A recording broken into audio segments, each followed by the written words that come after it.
Councilman Walker again. I'm not sure if electronically we can disconnect there. No, okay, very well. All right, with that, we'll move on to item number 4, which is the approval of the minutes of the regular scheduled meeting of the City Council, which is held on June 8, 2020. Recommended action is to approve those minutes. Do I have a motion? Motion made by Councilman Joyner, seconded by Councilperson Miller. Is there any need for discussion? Being none, all in favor, we have to do a individual roll call. So I'll ask the city clerk to do a voice vote. Councilmember Knight, Yes. Blackwell, Yes. Joyner, Daughtry, Yes. Bullock, Here, yes. Miller, Yes. Okay, the motion passes. Item number 5 on our agenda is the consideration of minutes for the regular scheduled committee of the whole meeting, which was held on June 8th, 2020. Proposed annual action for plan for fiscal year 2020 to 2021. Cynthia T. Jones, that was information only, no formal action. Number 2 was the urgent repair program, also provided by Cynthia T. Jones, information only. Downtown outlook report by Kevin Harris was to provide information only, no formal action. And number 4, boards, commissions, committees, Pamela Casey, we did not discuss. And item 5 was closed session, which was attorney-client privilege. Recommended action is to approve the minutes. So moved. Movement made by Councilman Knight, second by Joyner. Is there a need for discussion? Hearing none, I'll ask for the vote. Councilmember Knight, Yeah. Blackwell, Yes. Joyner, Yes. Daughtry, Yes. Bullock, Yes. and Miller. Yes. Okay. That brings us to item number 6, which is our community update. The motion does carry. Sorry.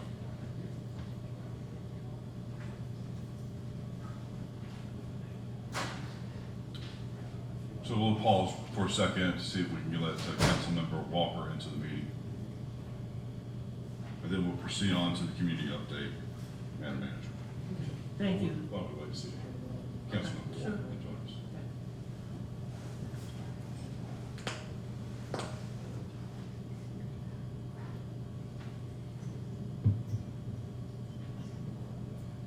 Sit with us.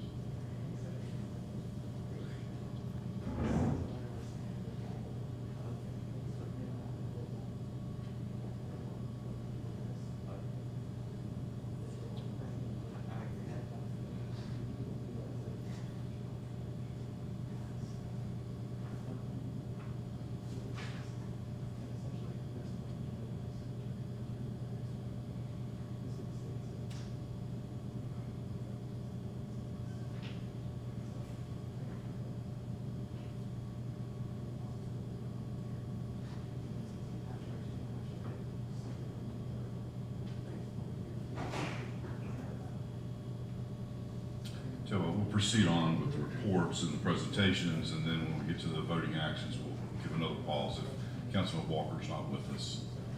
Madam Manager. Thank you.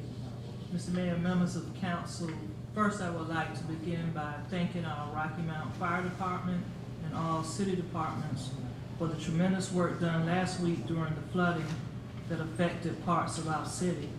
As of Friday, June 19, fire department crew led by the Swiftwater Emergency Rescue Team assisted 92 citizens and 4 pets to safety.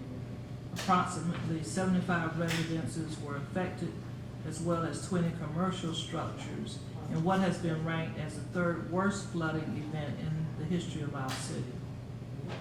I extend my sincere thanks to the City of Rocky Mount employees who volunteered during the COVID-19 food distribution campaign held on Thursday, June 18, at the Rocky Mountain Event Center. Approximately 500 people received boxes of fruits, vegetables, and other items that will be used to feed our community's families. The support shown for the event was tremendous, and I'd especially like to thank Archie Jones, Director of the Human Relations Department, for the successful organization of the event, as we were able to serve the public in an efficient manner. Congratulations are in order for Assistant City Manager Elton Daniels. The North Carolina City County Management Association Executive Committee has elected Mr. Daniels as the Secretary Treasurer for our organization. He will serve a one-year term that will not only help his professional growth, but also give our city a seat at the table on the state's largest local government professional organization. Congratulations, Mr. Daniels, on your appointment. We know that this is a tough time for a lot of residents with layoffs and furloughs. As a reminder, per the council's direction, as well as a pair of executive orders from our governor, there is a moratorium on all utility disconnections until further notice, and late fees will not be assessed during this time.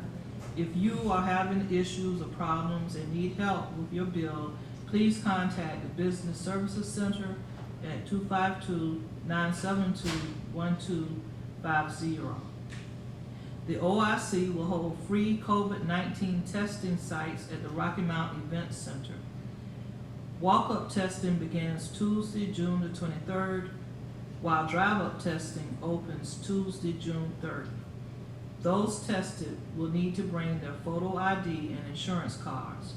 Insurance is not required for testing. Testing days will be Tuesdays, Thursdays, and Saturdays from 10 a.m. to 2 p.m. Registration can be performed prior to arrival by logging on to oicrmhub.com.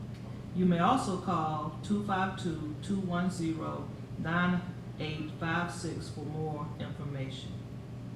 The City of Rocky Mount will not hold its annual July 3rd celebration at the Rocky Mount Sports Complex. The safety and well-being of our citizens is a priority, and holding a mass gathering during the COVID-19 pandemic is not advisable per state and the Center for Disease Control and Prevention guidelines. We wish our citizens a safe and enjoyable time as they celebrate the upcoming holiday. Also of note, Downtown Live and Lawn Chair theater events are postponed until further notice. Thank you, Madam Manager. I have Okay, I'm sorry. That's okay. As a reminder, the Parks and Recreation Department began its pair of annual summer camps this morning. The sessions are open to children ages 5 through 12 and will be held at 2 sites, the Imperial Center for the Arts and Sciences and the Booker T. Washington Community Center. Camps will run June the 22nd through July 31st, Monday through Friday, from 7:30 a.m. to 6 o'clock p.m. Camps are limited to 50 children per site. Please register in person at the Booker T. Washington Community Center or South Rocky Mount Community Center. Call 252-467-4925 or 252-972-1169 for more information. Finally, during this time, it is important to remind you to fill out and send in your 2020 census form if you haven't already done so. The census will determine funding for housing programs, schools, hospitals, economic development, and much more in our community. You can respond online, by phone, or by mail. For more information or to respond, visit 2020census.gov. Thank you, sir. Thank you, Madam Manager. With that, we will move on to item number 8, petitions received from the public. I'll ask Tom Harris to move to the stand, or to the microphone.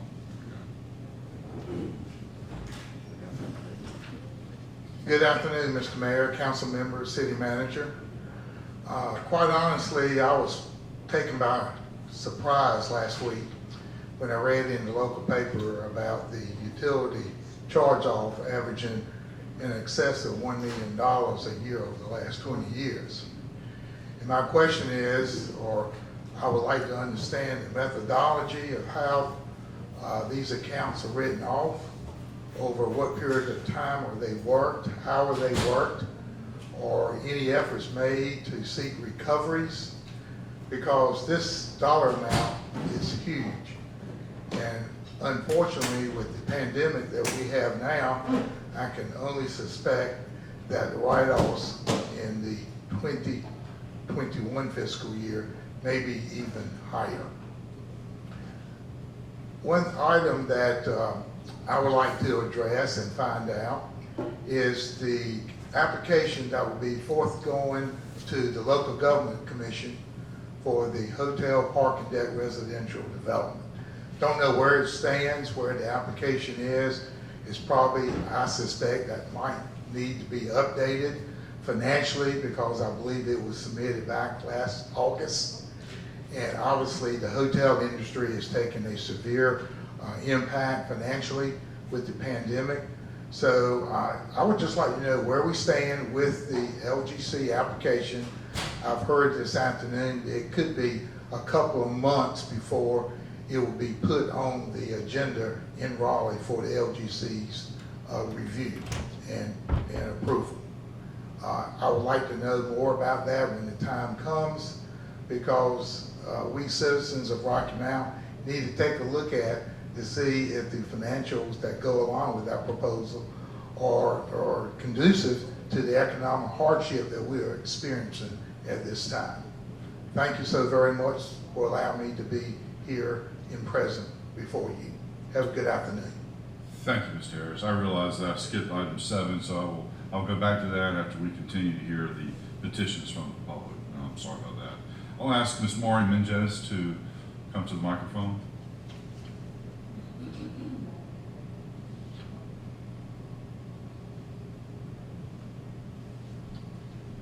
Good afternoon. First of all, I'd like to say thank you to the person with the speaker system downstairs. It's excellent today. Last time I was kind of a little fuzzy. One thing I'd like to ask is for the city council to please give the citizens that take time off work and come down here to express our concerns. If it is a yes or no answer, why can't somebody answer it? And if I have a concern, we fill out these papers with our phone numbers, and maybe we need to put what ward we're from so that the representative of my ward could maybe check into the things I'm worried about. I have tried to call my representative a couple of times and the messages are always full. But anyhow, that's just a thought. I don't know who gagged, ordered y'all that you can't say anything, but what the heck.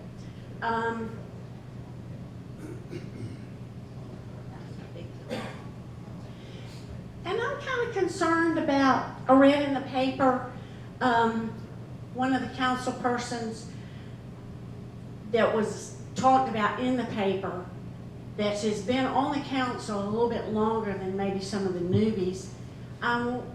What they said in the paper I thought was very rude and uppity.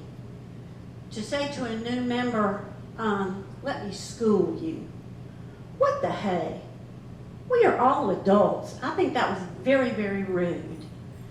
And the new council members need to feel like they could be more open-minded, and maybe the total council could be a little bit more open-minded with some new ideas and thoughts, and so that Rocky Mount could be a more positive place to live. A couple of my friends and I have been thinking about when will that $48,000 for you forgiven utilities ever be paid back? Because when you get your hand caught in the cookie jar, you might as well come clean. And I was going to say something about maybe something cheaper to take care of that statute, but somebody told me forget it. You're already going to decide something. It doesn't matter what taxpayers say. And again, please do not litter. I took 3.5 hours on Saturday afternoon to clean the spot in front of my shop on 301, and there's 3 more pieces of litter sitting there between Wesleyan and where you go to get on Church Street.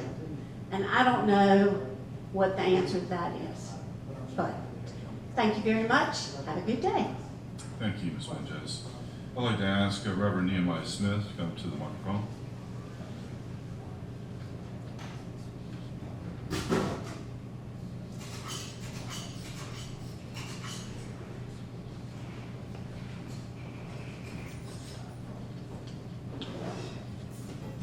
Smith, 1620 East Virginia Street, Rocky Mount, North Carolina.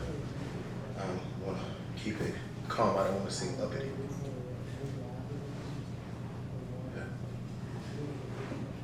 There's an issue with respecting the black community in this city from some business owners. We will no longer accept the blatant disrespect. Mom's Seafood Deli at 315 Fairview Road will be the first example of a business that we will not have in our community. There will be no 3-strike rule. You disrespect in any way, we put you out of business. It's just that simple. We've come to the point now where we can no longer take this. And I don't care how many hot dogs you serve us, how many t-shirts you give us, I don't care what you do, we're gonna put you out of business. Because not only do black lives matter, black matters, period. And black dollars matter a whole lot. And if you don't think they do, Mom's is gonna be the first example to show you that black dollars do matter. And not only that, I just wanna find out who's next, because we won't stop with Mom's. There are a few others who disrespect us in this city, and we will show you what your disrespect means by holding back our black dollars. We have to do something about this. This is just as crazy as it can be. And it's just like you see George Floyd with a knee on his neck. You have been putting the financial knee on the neck of the black community, and we're not gonna have it. It's just that simple. And I will tell that, I will say that from the pulpit in Mount Zion. I'll say it on the streets. It does not make a difference. We can no longer accept the disrespect. So that calling out of our names, treating us any kind of way, all that, that's gonna cease one way or the other. And we're not gonna throw a brick, we're not gonna light a match. We're just gonna hold on to our money. And we'll see how you like that. So be clear, I wanna make sure I came to City Council to say this, so that businesses will know that it's not a game and that we are not playing, because we have played too long and we have been disrespected too long. So that disrespect will be no more. Now, people can take that how they want to take it, but as my mother used to tell me, I can show you better than I can tell you. Have a great day. Thank you, Reverend Smith. I'd like to ask Community Stancy to the microphone.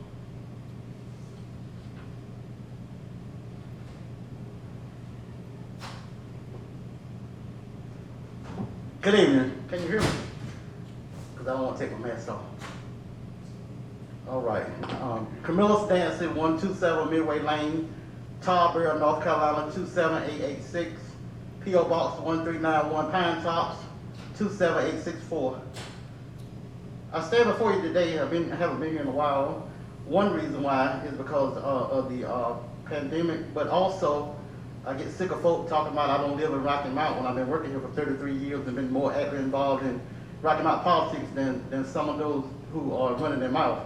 But I just want to say that the audit, maybe some folks can't comprehend. If these special folk, they sought out to get an audit done. It was completed. She did her findings. You all responded. She said she was done. So why do you, and I'm gonna say you know who I'm talking about, still speaking on the subject? She said she turned over to agencies, so what part of that picture you don't understand? All of you are intelligent, so why don't you leave it alone? I was looking at WHIG TV this morning, and I get sick of the division. Only thing they're doing is promoting division and these websites, Rocky Mount Concerned Citizens. You all have the opportunity to tell them to shut it down. But no, you are all up, some of you are on social media promoting it, asking other folk on the council with you to prove themselves. We need to stop it. I'm concerned about Rocky Mount. Like I said, I've been here, I think me and Mr. Rose probably the longest two in here. So I'm gonna continue, been working over here 33 years. I am a voice for the people. I have family and friends, and you'll be surprised who else I have over here. But that's none of anybody's business. But WHIG TV and all these folks need to shut it down. And the monument needs to go. I served on the Rocky Mount Human Relations Commission. You paid for a $40,000 study. We did the study. Why are they still talking about that? These special folks need to understand they don't run anything. You all was elected, whether they like it or not.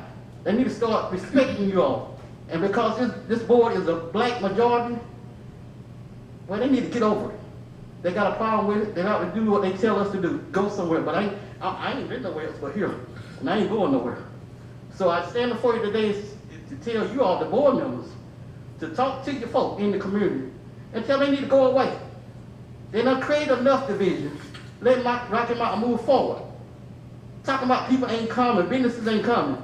People coming every day. Help shut them down yourself.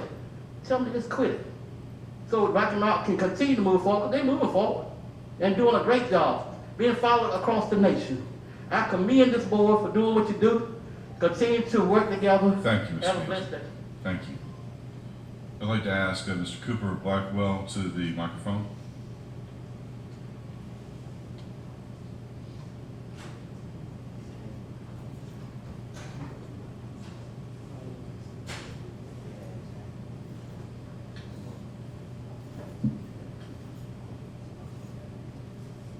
Greetings.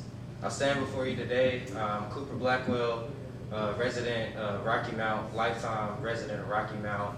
I live in Ward 3, and I'm a representative of the Rocky Mount Black Action Committee, which is a youth-led movement here in Rocky Mount that led the protest about 2 weeks ago on March 31st.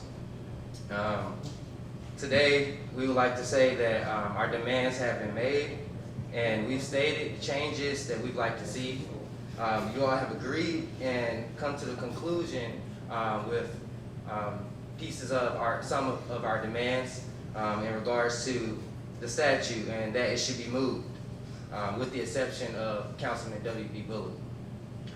The outcome of this protest, which took place on March 31st, resulted in a remedy that some of the members of our council have been asking for years. Approved on June 8th.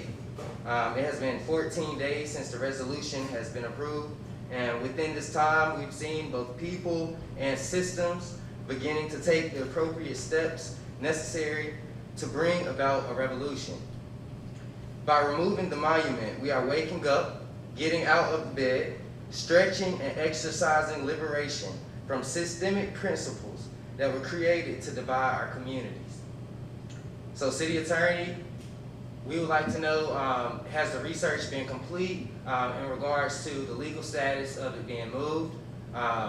We also like to know if there has been additional information that has been given to the city in regards to ways to get that done. City Manager, we appreciate the resolutions that were put forth. We did feel like some of the language was accommodationist, specifically when it talks about preserving the monument, as we know that, and it's been agreed upon with our resolutions that Black Lives Matter and that it's a systemic racist issue, and considering this is the center of it all, having having something that is a spectacle of white supremacy in the center of our city is not attractive to investors. It's not attractive to people who wish to instill principles of equity within their children. And it's unacceptable to agree in any way, fashion, or form that this monument should be preserved. So we would, as a committee, would like to offer our services to the council as well, as regards to assisting with the improvement of racial equity within in the city. Also, we would like to... Thank you, Mr. Blackwell. Yes, I appreciate that. And we look forward to getting some more information within 15 days. We'll be in contact. Thank you, sir. I'd like to ask Mr. Bronson Williams to the mic.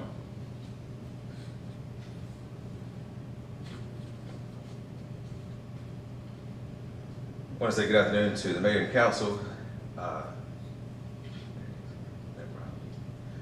I wanted to speak today on a number of issues. One being, here recently we've seen a number of state emergencies from this institution. I believe that since the black man and woman has come to America, there has never been a state of emergency to deal with white supremacy. There's never been a cry to deal with the real issues that are facing black and brown people here in the state. So I'd urge our mayor to perhaps look at ways he could work to deal with some of these issues.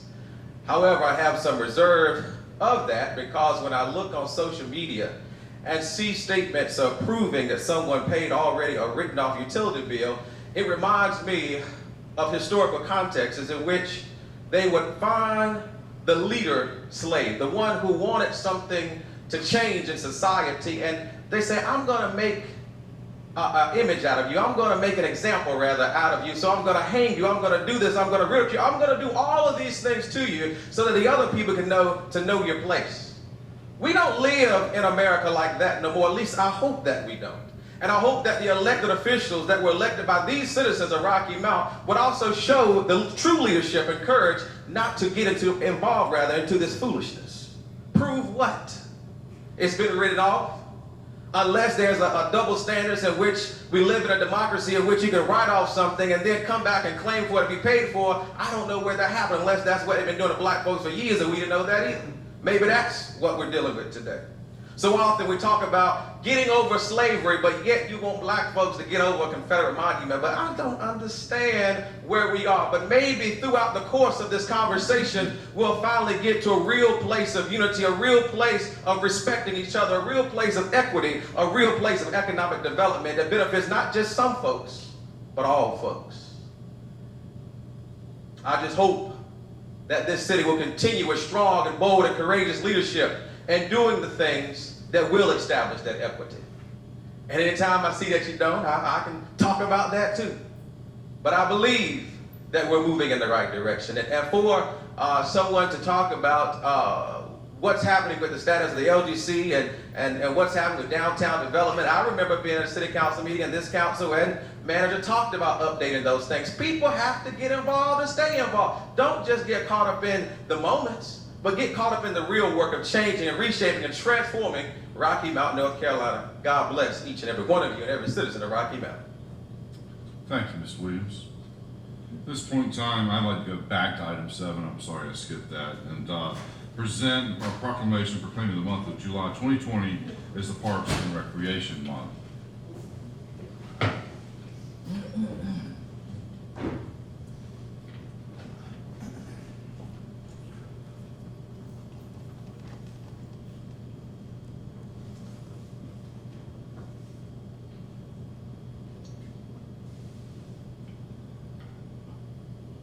Proclamation of the City of Rocky Mount. Whereas parks and recreation programs are an integral part of communities throughout this country, including the City of Rocky Mount. And whereas parks and recreation are vitally important to establishing and maintaining the quality of life in communities, ensuring the health of all citizens, and contributing to the economic and environmental well-being of the community and region. And whereas parks and recreation programs build healthy, active communities that aid in the prevention of chronic disease, provide therapeutic recreation services to those who are mentally or physically disabled, and improve the mental and emotional health of all citizens. And whereas parks and recreation programs increase a community's economic prosperity through increased property values, expansion of the local tax base, increased tourism, the attraction and retention of businesses, crime reduction. And whereas parks and recreation areas are fundamental to the environmental well-being of our community, improve water quality, protect groundwater, prevent flooding, improve the quality of the air, provide vegetative buffers to development, and produce habitat for wildlife. And whereas parks and natural recreation areas ensure the ecological beauty of our community, provide a place for children and adults to connect with nature and recreate outdoors. And whereas the U.S. House of Representatives has designated July as Parks and Recreation Month, and the City of Rocky Mount recognizes the benefits derived from parks and recreation resources. Now therefore, I, C. Saunders Robertson Jr., by virtue of the authority invested me as mayor of the City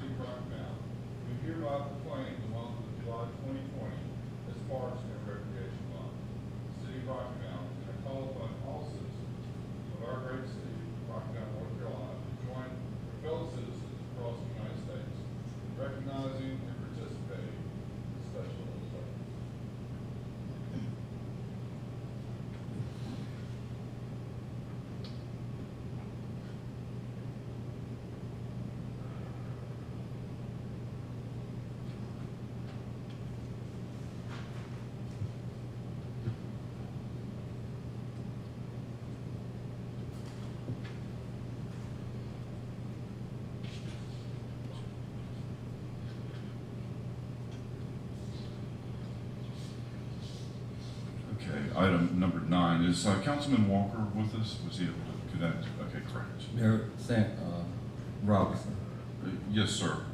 Councilman Knight. before we move into item number 9, got me confused, you jumped some numbers, but before we move into item number 9, the consent agenda, Yes, sir.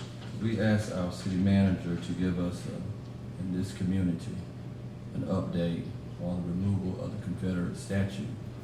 Not to get into the details, but let our citizens know that it's very sensitive and important, and it's an urgency as we see Confederate statues and monuments all across this country coming down and being taken down, some being pulled down.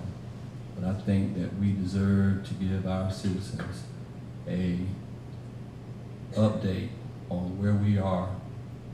I know we're gonna have a closed session to discuss it. You don't have to get into the details, but let our citizens know that we're not turning a deaf ear to this issue. Thank you. Councilman Knight, I think that's more than an appropriate adjustment to the itinerary. Do you have a brief follow-up perhaps that you can provide as an update to your community update? Sure, be happy to do that, and thank you for the opportunity. And as already been mentioned, there will be a closed session this afternoon following the regular meeting for council to discuss 2 options that are out here for us. One is a group of people who have come forward and expressed an interest in moving the monument. And then secondly, of course, is our interest, the city's interest, to move the monument.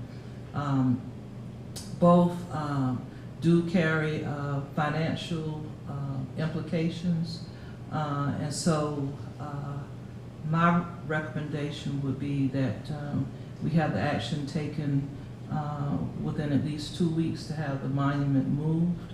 The city has spoken with, and we do have a contractor who will be prepared to remove the monument in the event that the private concern is not able to move it within 2 weeks.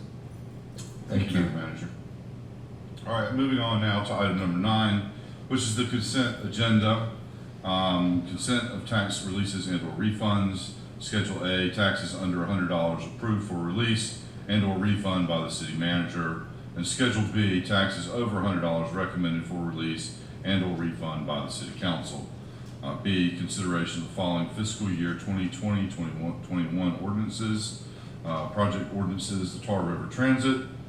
Tar River Transit, $5,613,802 requires matching appropriations of $439,892.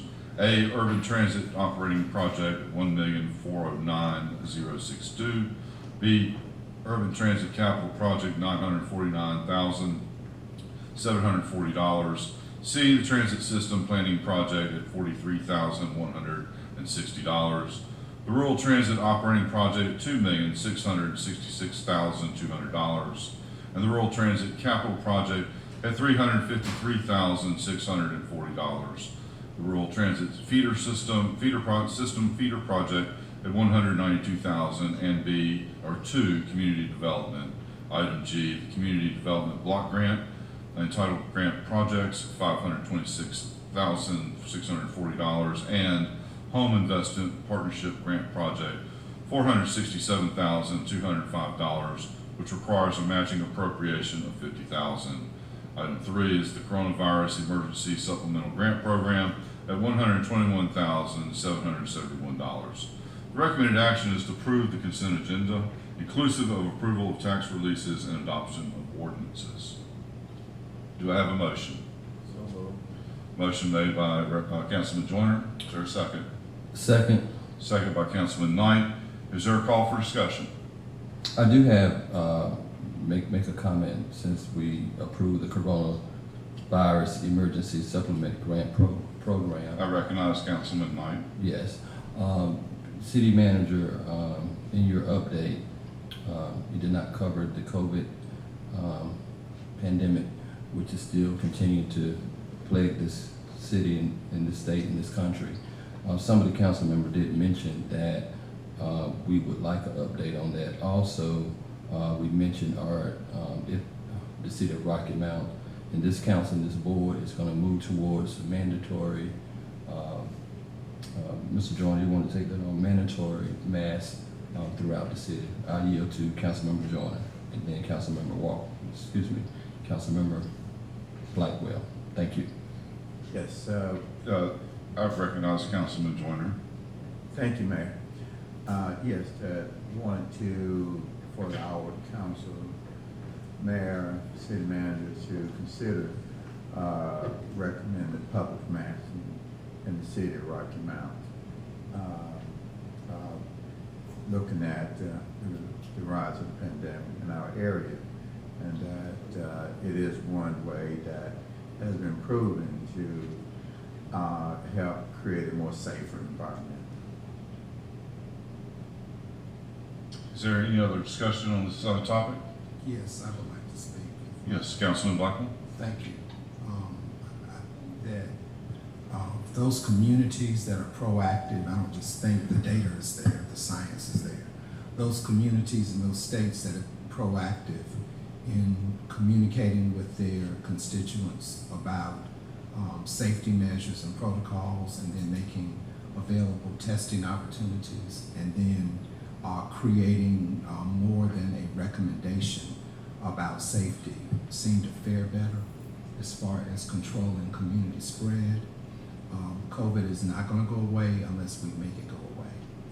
And I am very favorable of taking a motion toward an action, I'm sorry, not just a motion, I'm not the mayor, of taking action as a city that we value our people's lives. And if we have to encourage folk by, passing an ordinance or whatever, stating that we should mask every time we go out in public, I'm fully in favor of that, because people are being infected.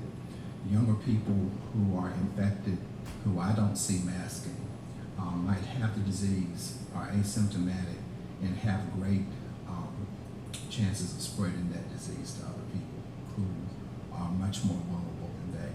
Also, because this disease is in the early stage of being worked out, we don't know the science yet of how COVID impacts major organ systems and how the residual impacts of that disease can play out in society. So I am one to say an ounce of prevention is worth a pound of cure, and I think an ounce of masking is worth whatever vaccine will ultimately be discovered and applied.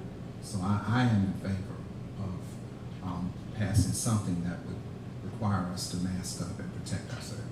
Right, and I think that's probably appropriate to entertain as a separate motion outside of the consent agenda. I have a motion and a second on the consent agenda. Is there any need for discussion or any additional discussion on the matter before the floor? Hearing none, I'll ask for a voice vote. Councilmember Knight? Yes. Blackwell? Yes. Joyner? Yes. Walker? Yes. Daughtridge?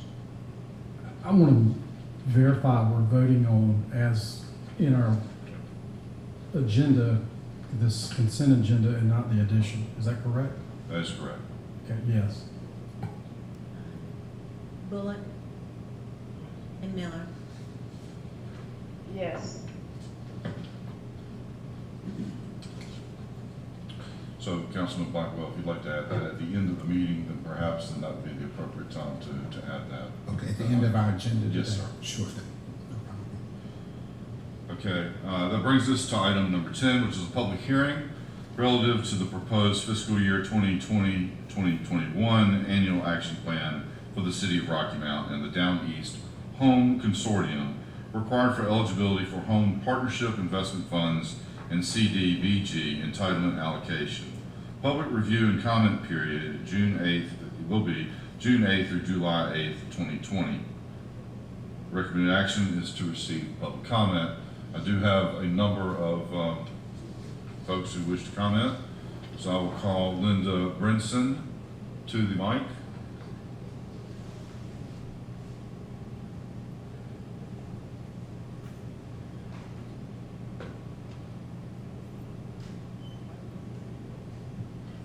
Good afternoon. My name is Linda Brinson, Executive Director for United Community Ministries. And United Community Ministry have been in the city for about 43 years now. And we serve the resident of Nash and Edgecombe County. And we also have like 4 programs that we have here, which is the community shelter. And also we serve like 196 individuals last year. The soup kitchen, we served over 7,000 last year. And the food pantry, about 274 households. And the Bassett Center, we did like 42 families. The issue of something that I would like to bring to the attention of the city council is that the community shelter was not approved for like community development block grant this year due to a decrease in funding. And we applied for $30,000, and to be denied could not have come at a worse time since this pandemic is going on. And then also that our donation had decreased. And not receiving this funding has had a great impact on our budget for the community shelter. In the past years, we have received anywhere from $20,000 to $30,000 for the community shelter. And this fiscal period, we received nothing. And I truly believe that instead of just cutting out funding for an essential program for this area, that maybe a 10% decrease could have been done for each program, and so that each program could continue to serve Nash Rocky Mountain area. And in turn, each essential program could continue to serve the resident of Nash and Edgecombe County. UCM, Community Shelter, is a vital part to this community. Within the past 5 years, UCM had already paid over $450,000 in utilities for both shelters, also deposits, utilities, and also utility arrears for clients to the city of Rocky Mountain. Our budget is like $385,000 compared to the $450,000 that we used to have, which we did some decrease, and $238,000 of that is for the community shelter. We have tightened our budget since 2016 and continue to provide the same services. Without the funding from the city, it may come to a point of closing one facility. We have went from a staff of 18 to 11, and we still continue to serve the people in this area and not cutting any of the services that we provide. On behalf of UCM, Board of Director, and myself and the community we serve, we are requesting that the City Council make a recommendation for UCM proposal in the upcoming RFP for the public service activity, August 2020. The funding amount is like $78,996. And I would like for you to keep in mind that United Community Ministry is an essential service provider for the homeless and the poor residents of Nash and Edgecombe County. And we have been providing services for 43 years to Nash and Edgecombe County residents. And on behalf of UCM Board, I thank you for your time and consideration. Thank you, Ms. Brinson. I'd like to ask Ms. Lisa Nelson to the podium.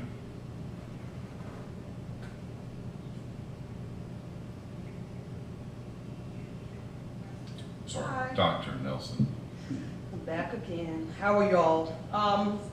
I'm here representing a group of concerned citizens that, as I stated last time, are really interested in economic development for all of Rocky Mountain. We reviewed the ratio plan that you guys had several years ago, and that ratio plan is a perfect example of how development has been siphoned to the Nash County, and traditionally underserved Edgecombe County was left out. For instance, the Monk to Mill Trail. The mill's fully developed, looks beautiful. I guarantee you, most people don't even know where Thelonious Monk Park is. And when you go there, it's not even properly maintained. I don't understand how you could even conceive of utilizing the history of a people to enrich the people that usually oppress those people. One of the key concepts of the ratio plan was placemaking. The historic district, the art district, the entertainment district. And key to placemaking is to enhance quality of life, achieve larger economic goals, and bring dollars to the area. And the other goal was mitigation of gentrification, which actually the plan didn't even address. They didn't have any strategies in place to prevent the economic disparities that come with gentrification. So our group got together and we put together a proposal that we would like you to consider. We feel that the Black Lives Matter recognition that is currently going on now, right now, the energy around the world has exposed many of the negatives that have gone along with economic and racial discrimination. And in response, there's resources flowing from corporations and individuals, foundations for communities that have been affected by economic disparity to have restorative economics brought into those communities. We're proposing a geographic area, downtown Rocky Mount, to identify a Black Business Matters zone to capitalize on that energy, which we all know is not going to last. That zone can provide funding to economic businesses and real estate development that will provide business opportunities, will then help bring people in that area more economic power to afford the housing that you want to build. The initiative is an excellent opportunity. It'll develop downtown buildings and infrastructure, capitalize on existing downtown expansions, capitalize on the establishment of new businesses. We already have people moving in from other saturated markets. I bought 2 of them in myself. Green flows when we capitalize on the rich history of this town, which is Black history. Thelonious Monk, Martin Luther King, Sugar Ray Leonard.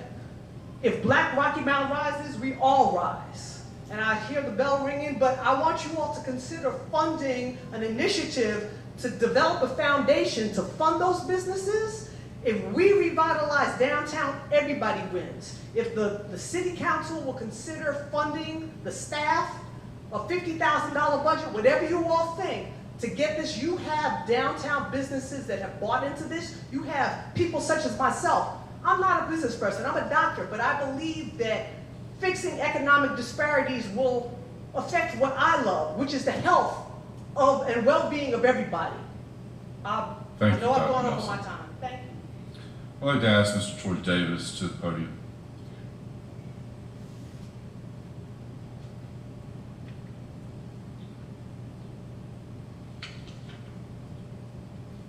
Good evening, or should I say evening? Troy Davis, 1525 Bedford Road. I come today because last council meeting I wasn't able to meet here. I had a full agenda, but Mayor spoke on recruiting a real developer to downtown, and it kind of touched me.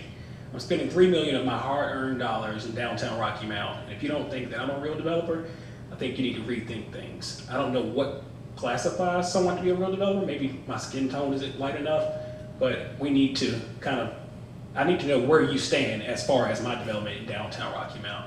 And secondarily, I want to speak on the statute coming down. That statute needs to come down now, immediately. Every city around us have removed their statute. I don't care if it's 162 tons, I don't care if it's 1,025 tons. Raleigh removed 5 within 3 days. It needs to come down now. Thank you, Mr. Davis.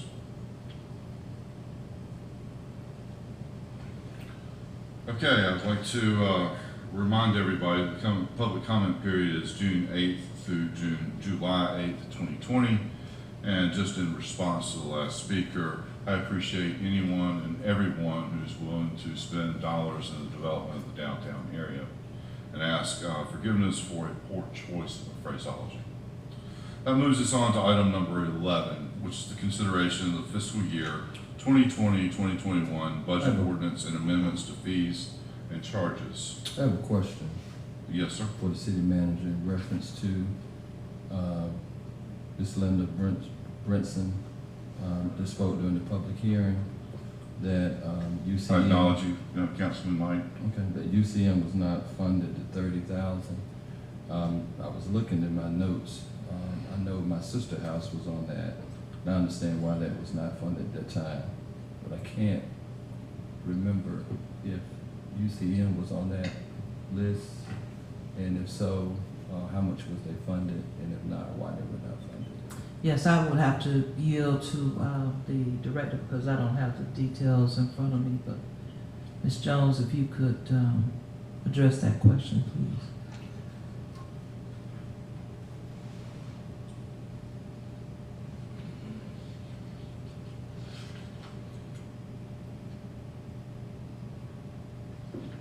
Good afternoon. UCM, they were funded for $7,000 for the Bassett Center. We're in the process of scheduling a contract to sign that agreement for the award. Were they, did they ask for any additional funding They other than asked- 7,000? Yes, sir. They did ask for an additional amount, but in the last document that we did present to council, it did indicate there was a proposed funding to fund UCM through COVID-19 CARES Act. But in that process, there has been other discussion as to how those funds will be allocated, and there's nothing set in stone right now for those dollars. Okay, city manager, so that's a possibility that in the COVID funding, that they would be funded what we would normally fund them, correct? Yeah, that's what I'm interpreting, Ms. Jones has said. There's that possibility. And we would communicate that with UCM? Yes. All right, thank you. Second question, in reference to the public hearing, Dr. Nelson mentioned about Black Lives Matter. I would like to ask the city manager if we could give Dr. Nelson and the Black Action Network Committee some technical support with the Black Lives Matter business district in downtown, and also with the funding. It reminds me when the information came out, Opportunity Zone. So this is another opportunity to right a wrong as far as economic justice, and that we know that there are companies, major companies that have contributed monies in reference to Black Lives Matter and empowering African Americans in economic development. And so I would ask this council if we could have a staff person to contact Mr. Cooper Blackwell and Dr. Nelson and her group, and to work along with them to create this Black Lives, this African American district, which we traditionally have one at Douglas Block, but to expand it and also look at funding that could come to help new businesses downtown, and to expand the current businesses downtown, and to locate new businesses downtown. And if I need to come back after Mr. Blackwell made that motion, I would like to come back and make a motion that we would have a staff person to provide technical support to help this initiative get done. Very time sensitive at this time. How do you advise, Mr. Mayor? I'd like to take that up at the end of the meeting. Thank you. If in fact it's determined that we need something, sure, emotional on that. I'm not sure on this matter that it really would require, since we're just doing some preliminary work, but I'll defer to our city attorney when we get to the end of the meeting. With that said, we've had the public hearing. Are there any other points or comments that anybody else has observed that they feel like they would like to speak to at this point?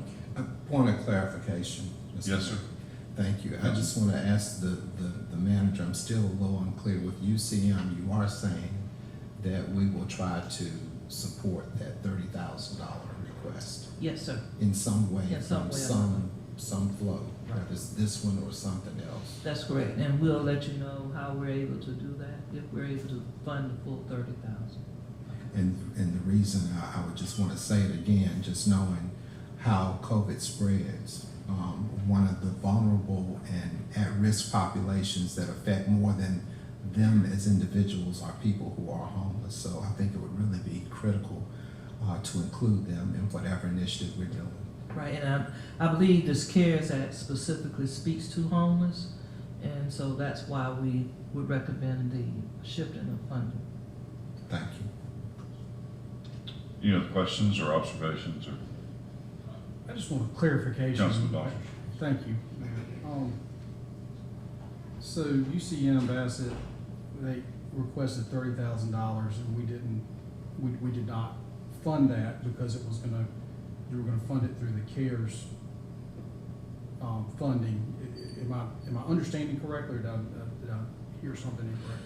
Well, you are, and I think if we go back to the amount of money that we had to begin with for public service was something like $79,000. So this is a very small pot with a lot of needs here in the community. So we look for other sources of funding that might assist the agencies if it can't come out of the public service. So that's why the CARES Act funding seemed to be helpful in helping them to be funded at the requested amount. So next year, when there's CARES funding not available, then they either may or may not be funded, all the agencies may or may not be funded, I guess, depending on funds available. But did we increase funds to a particular agency and reduce it to, or was it just reduce it to UCM, or was it funds available? I don't recall us increasing. Again, this is such a very small pot of money. I think there are about 5 agencies that are funded from this money, so we don't have the luxury of increasing to do that.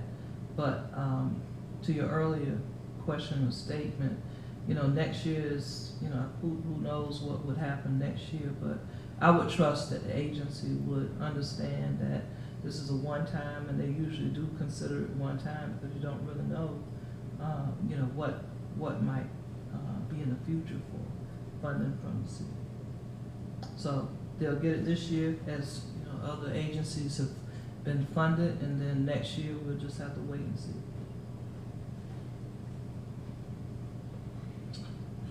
Okay, let's move on to item number 11 in the agenda, which is the consideration of the fiscal year 2021 budget ordinance and amendments to fees and charges.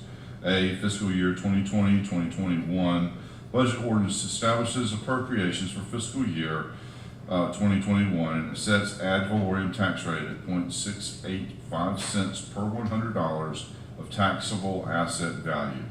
This is the same tax rate as the current fiscal year. Item B is amendment to fees and charges. 1, Department of Public Works, policy number 10.8.5, solid waste transfer station tipping fee. And C, policies and departments of human resources, position classification and pay plan, which includes funding for 8 new positions. The recommended action is to adopt the fiscal year 2020-2021 budget ordinance, adopt resolution amending fees and charges listed above, and 3, to adopt resolution approving revised position and classification plan. Do I have a motion? Motion made by So moved. moved by Councilman Joyner, seconded by Blackwell. Is there a need for discussion on this item? Yes, sir, Mr. Mayor. Question. Councilman Daughtridge.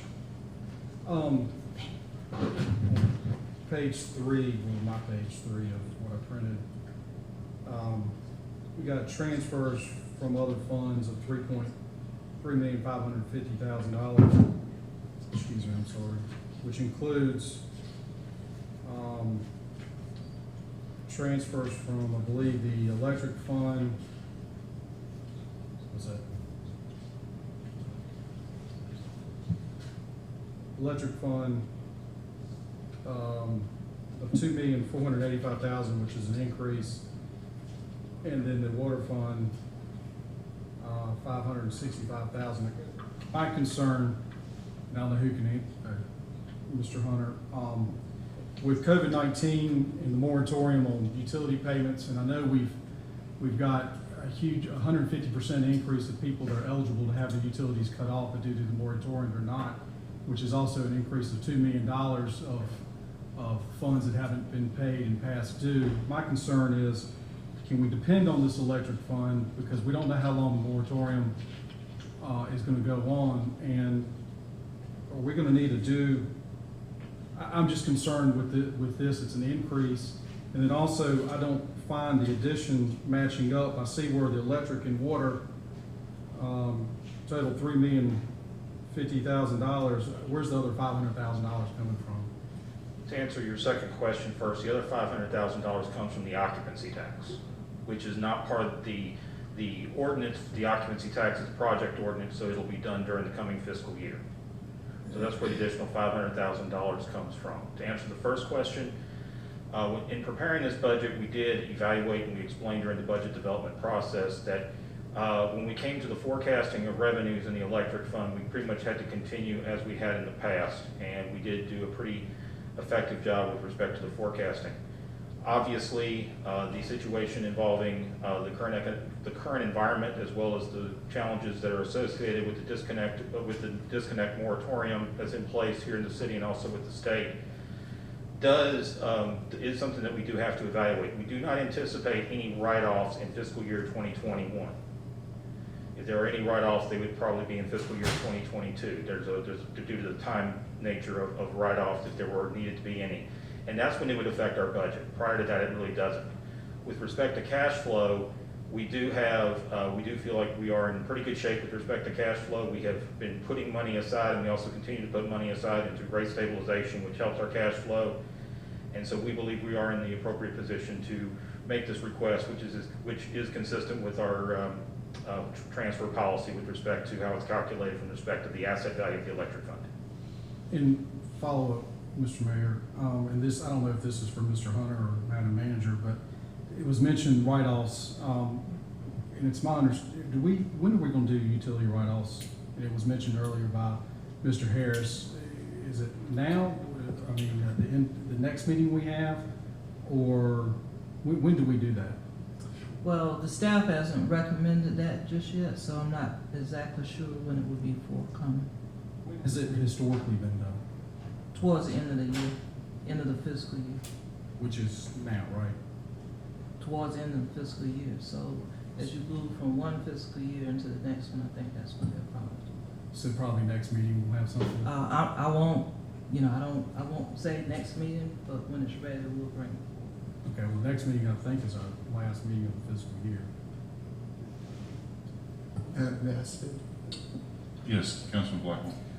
So I assume what Mr. Daughtridge is asking for is a change in policy and protocol, because we've never voted on write-offs. We've never, to my knowledge, unless they've been included in the budget.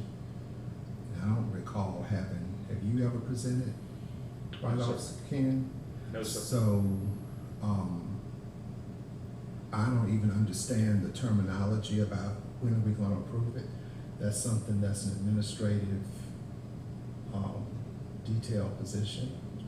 And if you're requesting that to occur, then I think that should be made in the form of a request. And I think we do need discussion around that. Mr. Mayor, may I respond? Yes, please.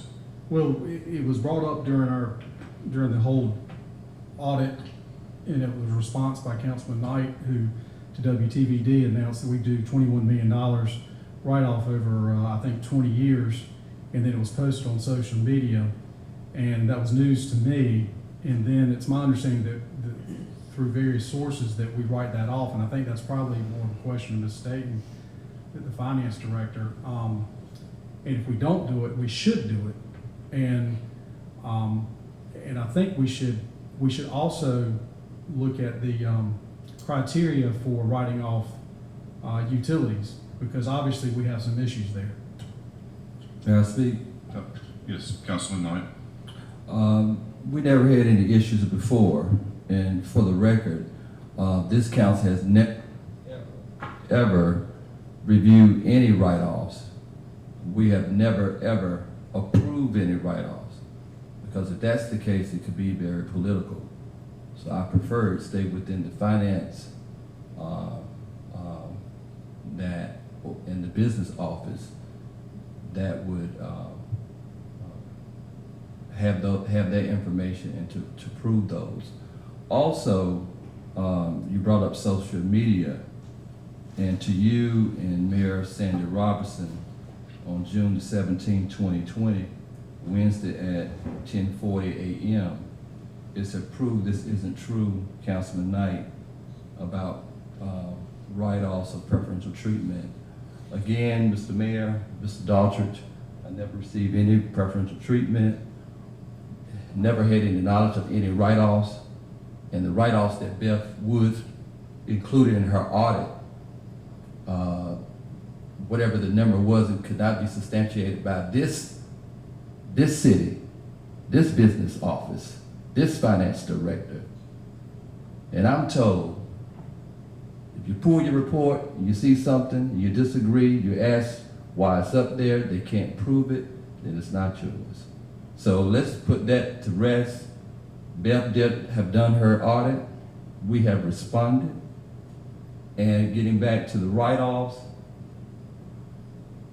we never, to my knowledge, ever seen a list of write-offs. The write-off came up in the audit report. So then I asked the question, how much are we writing off every year? And if you want to go back to 1999, how much have we written off from 99 moving forward? And that's where you got your $24 million.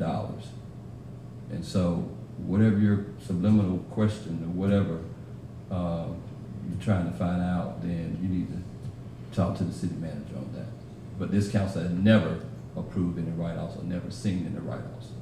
Thank you, Councilman Knight. I think we're drifting a little bit off of the motion and the second that we have on item 11 on the agenda. Is there any additional discussion on the motion on the floor? I just wanted to bring something to the council's attention.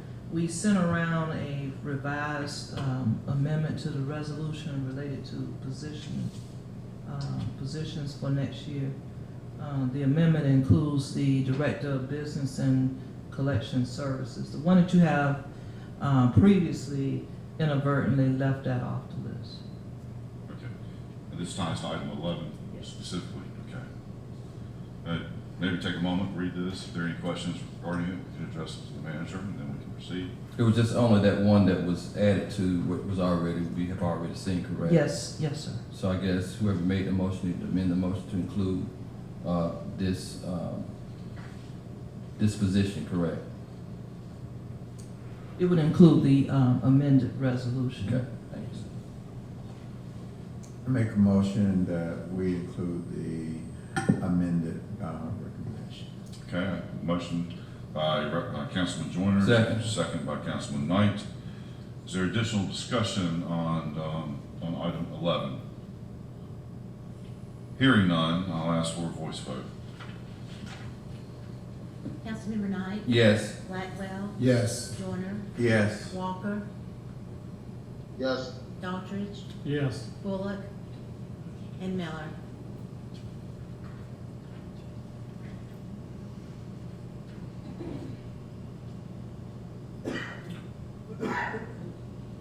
Councilmember Miller? She's muted. Yes. Thank you. Okay, that moves us to agenda item number 12. She said yes.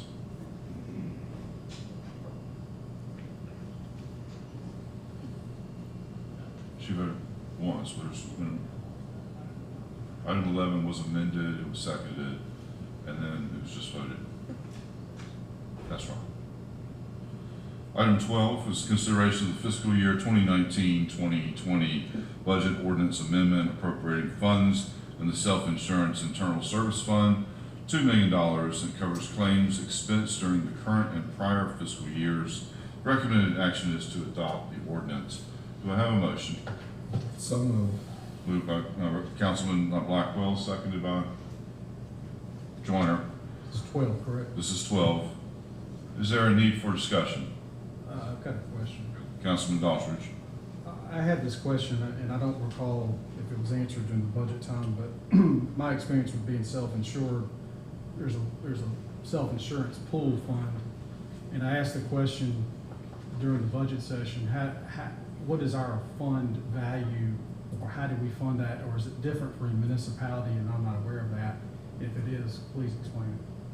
From the standpoint of how the fund is funded, Well, each year you fund my understanding, my experience with it is you fund it every year, and then it accumulates. So therefore, when you get catastrophic claims and so forth, that can be paid from that. Is it different in a municipality, or is that how it is? And if you do accumulate the funds, what is the value of that fund? so what we try to do is obviously it is more of a pay-go situation. We do in the financial statements provide the actuarial analysis of the potential liability with respect to retirees that are on the fund. From the standpoint of what we are able to do, and this is consistent with what the state allows and requires, is that we do pay for it in the current year. We do have a stop loss policy in place, a stop gap. I believe it's around $250,000 per member per incident.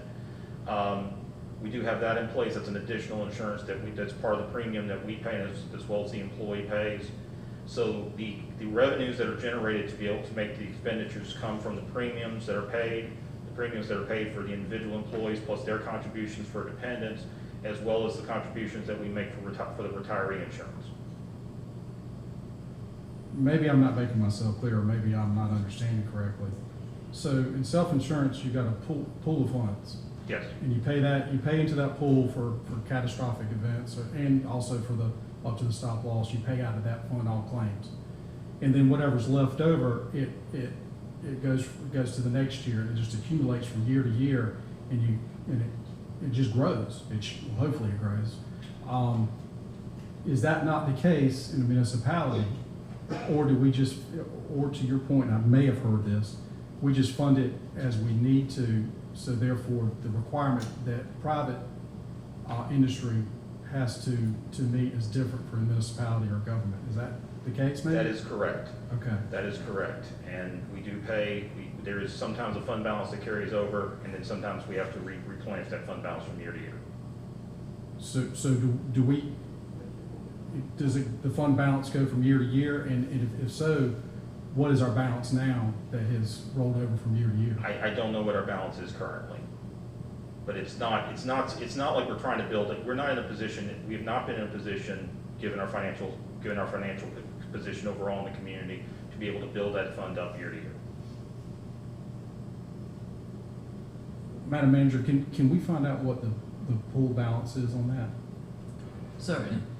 But we do have a fiduciary responsibility, obviously, to make sure that sufficient funds are in there to pay our claims. Yeah, I'm not alluding that we're not well funded. I'm just curious what the fund balance is. Sure. As I mentioned in the budget meeting. Is there any additional discussion regarding item 12 on the agenda? Hearing a call for none, I'll ask for the voice vote. Councilmember Knight, Yes.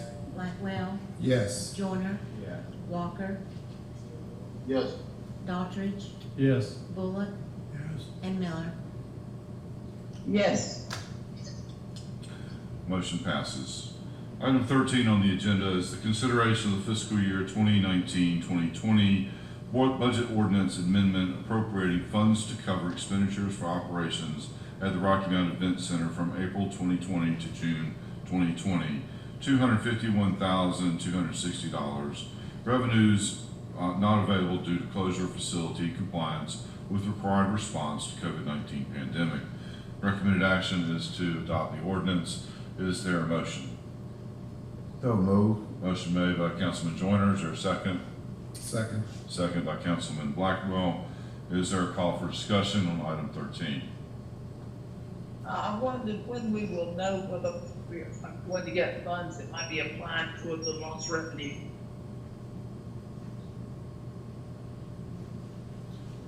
Well, I'll defer to the city manager, but I think we have to open first. Yes, exactly. So these funds are meant for us to be able to offset the expenses rather than the revenue. I guess it's a different way of asking or answering that question. So we haven't opened yet, but to my knowledge, I don't think that there is any federal funding that would be coming to us to offset the loss, other than the expenditures that we have still to maintain the event center. So that's what this is really about. This is what you call the Payroll Protection Act funds that you heard about very early on during the pandemic. Is there additional questions or conversation related to item 13? Hearing none, I'll ask for the voice vote. Councilmember Knight, Yes. Blackwell, Yes. Joyner, Yes. Walker, Yes. Daughtridge, Yes. Bullock, Yes. and Miller. Yes. Motion carries. Item 14 is consideration of renewal of joint cooperative agreement between the city as lead entity and other members of the Down East Home Consortium, which are Spring Hope, Pine Tops, Whitakers, Edgecombe County, Sharpsburg, Princeville, Middlesex, Canita, and Rocky Mount. Recommended action is to approve the agreement and authorize the mayor and city clerk to execute the same on behalf of the city. Is there a motion? So moved. Motion made by Councilman Miller. Is there a second? Second by Councilman Joyner. Is there a call for conversation or discussion on item 14? Hearing none, I'll ask for the voice vote. Yes. Blackwell, Yes. Joyner, Walker, Yes. Daughtridge, Yes. Bullock, and Miller. Okay, motion carries. Item 15 on the agenda is consideration of the Urgent Repair Program Assistance Policy, the Urgent Repair Program Procurement and Disbursement Policy, details eligibility requirements for program participants, selection process, and overall program processes. And 3, the Urgent Repair Program Post-Approval Documentation. The recommended action is to approve, adopt the Urgent Repair Program Assistance Policy, to approve and adopt the Urgent Repair Program Procurement and Disbursement Policy, and 3, to authorize the mayor, manager, and city clerk to execute the required documentation on behalf of the city. Is there a motion? So moved. Motion made by Councilman Knight, second. Second by Councilman Joyner. Is there a need for discussion on item 15? Mr. Mayor, what we're circulating earlier today, Councilmember Daughtridge asked about the approved community development rehabilitation contractors, so this is information that was requested earlier. The time's item 15. Yes. Excuse me, are these the contractors that work with the urgent repair? Yes, sir. Or do we know what we paid the contractors to do, to run that program? I mean, to do the, I guess, inspections, correct? No, sir, there's actual contractors who's gonna actually do the actual physical rehab work for each project. Okay, thank you. Okay. Any additional conversation? Hearing none, I'll ask for a voice vote on the motion on the floor. Councilmember Knight, Yes. Blackwell, Yes. Joyner, Walker, Yes. Daughtridge, Yes. Bullock, and Miller. Yes. I do have a question. Motion carries. Yes, sir, Councilman Knight, you recognize? Are any of these contractors minority contractors? Yes, sir. You will see on the information that we presented there, the MWBE. So they were the ones who answered yes. and Okay, I see it. certified there. At the age of 51, not wearing glasses. Yeah, I see it. Thank you. Item 16 on the agenda is consideration approval of award of duty sidearms and badges to the following retiring police officers for their dedicated service. Sergeant Leslie Wayne Harrell for 30 years of service. His retirement date will be July 1, 2020. Senior police officer Teresa Laster. She served 14 and a half years of service, and her retirement date will be July 1, 2020. Officer Laster will pay $350 for her sidearm due to retiring with less than 20 years of service pursuant to city policy. Recommended action is to approve the award of duty sidearms and badges. Move for approval. Councilman Daughtridge, motion made, second by Councilman Joyner. Is there a need for discussion on item 16, the motion on the floor? Hearing none, I'll ask for the voice vote.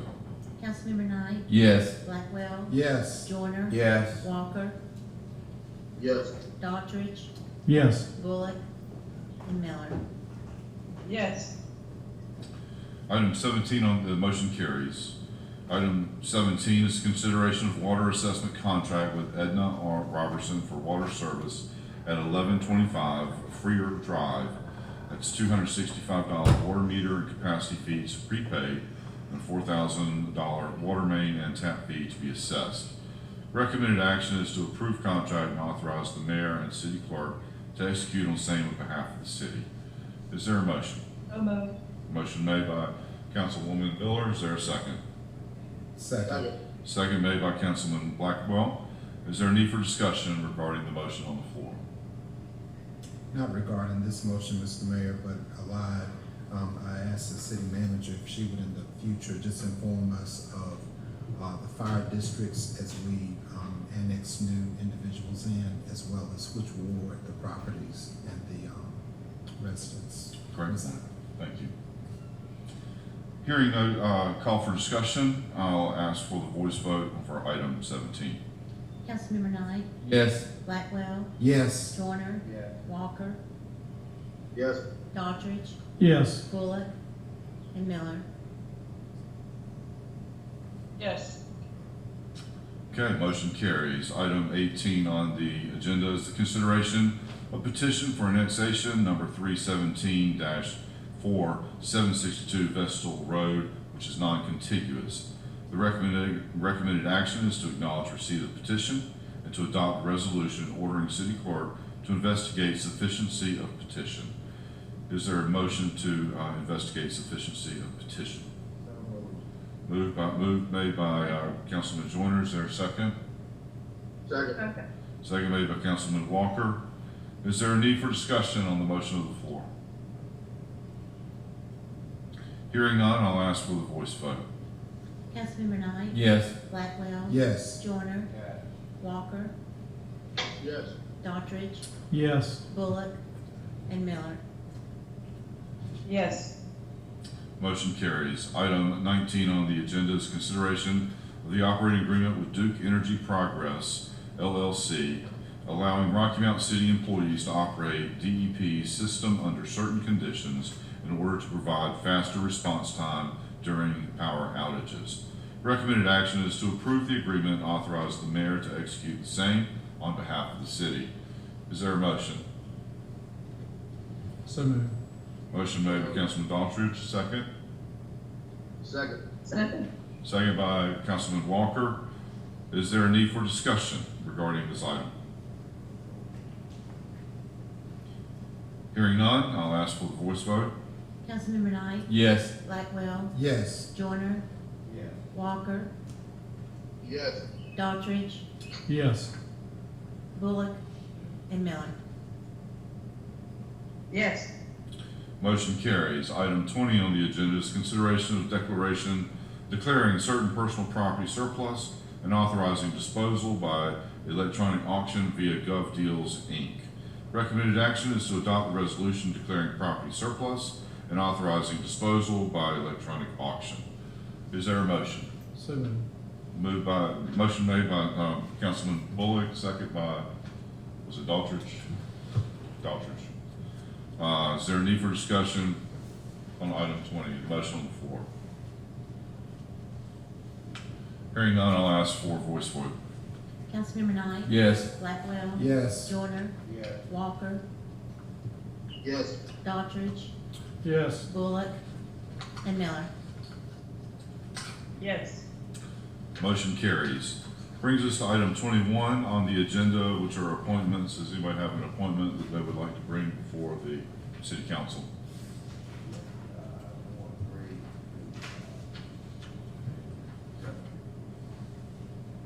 All right, Jeffrey Cooper. And for which committee? Guess which one? Advisory.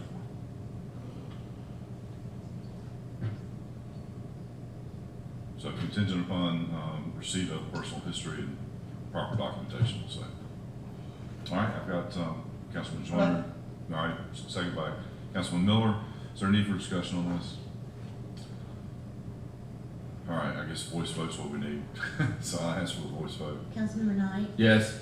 Blackwell, Yes. Joyner, Walker, Yes. Daughtridge, Yes. Bullock, and Miller. Yes. All right, so good guys. All right, Councilman Blackwell, I believe you had some business that you want to bring up here at the end as it related to COVID and wearing a mask. Yes, Councilman Miller? I have a nomination. to I'm serve sorry. on the Workforce Housing Advisory Committee, Okay, Housing Advisory Commission. All right, Housing Advisory Commission, recommendation, I guess pending, all the, approval Yes. forms. And the name would be? Michael Mosley. All right, second by Councilman Joyner. Is there a need for discussion? Can you repeat the name? I'm sorry, I didn't hear. Michael Mosley. Thank you. All right, we'll ask for a voice vote. Councilmember Knight, Yes. Blackwell, Yes. Joyner, Walker, Yes. Daughtry, Yes. Bullock, and Miller. Yes. Okay, jumped the gun a little early on the last one. Are there any other nominations that we should consider tonight for appointments?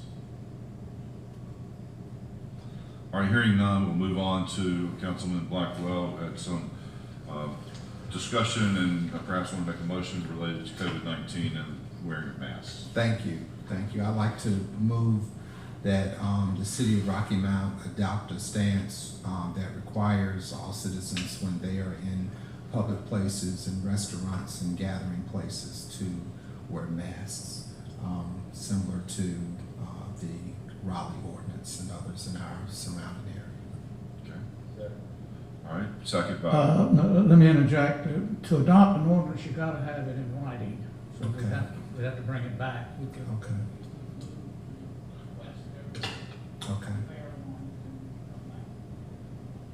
Okay.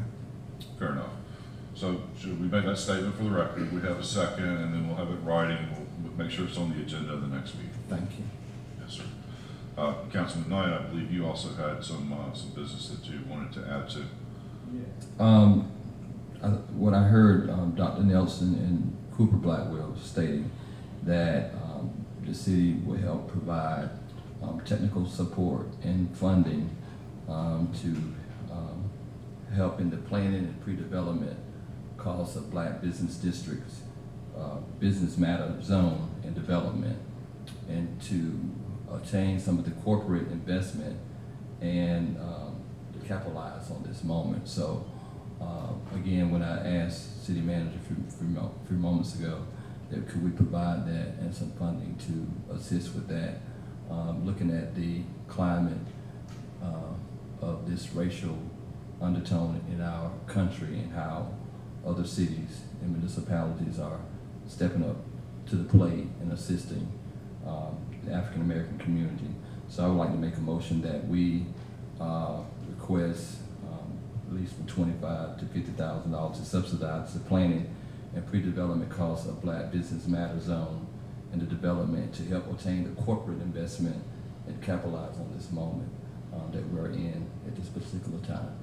And this could bring in thousands or millions of dollars, something similar to what we do with our Carolinas Gateway we have with North Tosin. Sir. So this is really a budget amendment, I guess. How should we treat this as a budget amendment? Well, I'm treating it as a motion, then Okay. the city manager could figure out how to Figure it fund out. That's Correct. okay, fine, yeah, 'cause that's where I Right. was trying to get with that. Correct. Yes. Okay, motion made by Councilman Knight, is there a second? Second by Councilman Joyner. Is there a need for discussion on this motion? Clarification, because, Councilman Daughtry. thank you, Mayor, I'm sorry. Councilman Knight mentioned something similar to North Sullivan with Carolinas Gateway Partnership. And so that funding, maybe I'm confused on, is it for a position or is it for studying, what needs to happen to make that district viable, or? It's for funding and technical support, and the city manager, within her authority, will come back and tell us how it's gonna work. Okay, any additional conversation or comment? That's right. Correct. Yes. Outside of the budget, so that it's, Yes. So we pass the budget. So, is there any additional conversation or comment on the motion before us? Hearing none, I'll ask for the voice vote. Councilmember Knight, Yes. Blackwell, Yes. Joyner, Yes. Walker, Yes. Daughtry, Yes. Bullock, and Miller. Yes. Motion carries. We'll have that ready for the next meeting. Thank you. I understand now we have two items that require that we go into special session, and I'll ask the city attorney to fill in the blanks. Thank you, Mr. Mayor. Actually, it's attorney-client privilege session, and there will be two matters that are pending litigation that have to be made public before we go into closed session to discuss them. The first one is American Entertainers LLC doing business as Gentleman's Playground, be the city of Rocky Mount, pending in United States District Court for the Eastern District of North Carolina. And the second one is Harold Cox, the Officer Michael Lamb, the city of Rocky Mount, former Police Chief James Moore, former Interim Police Chief Willie Williams, and Police Chief George Robinson. Okay, do I need a motion to go into special counsel? So moved. Councilman Knight, seconded by Councilman Joyner. Any discussion? I guess voice vote, please. Yes. Councilmember Knight, Blackwell, Yes. Joyner. Yes. Walker, Yes. Daughtry, Yes. Bullock.